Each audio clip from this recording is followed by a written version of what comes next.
নমস্কাৰ, এয়া নাগ পঞ্চমী পূজা আৰম্ভ হৈ গ'ল। এয়া বৰণৰ সময়। সকলোৰে মংগলৰ অৰ্থে সকলোৰে মংগল কামনা কৰি আজিৰ এই নাগ পঞ্চমী পূজা।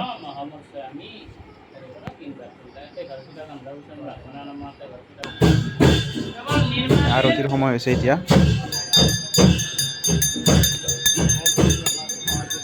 এইফালে আৰতি হৈ থাকি মানে এইফালে বুট মুগ পেকিং আৰু ভোগৰ যোগাৰ ইত্যাদিবোৰ হৈ গৈছে। এইবাৰ বলি কাটিবৰ সময়।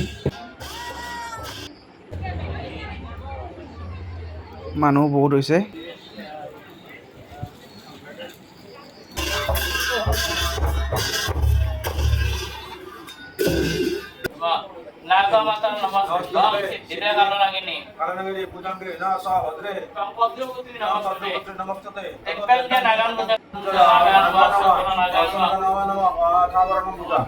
এতিয়া আমাৰ বিদায়ৰ সময় আহি পৰিল আৰু মাক বিদায় দিওঁ।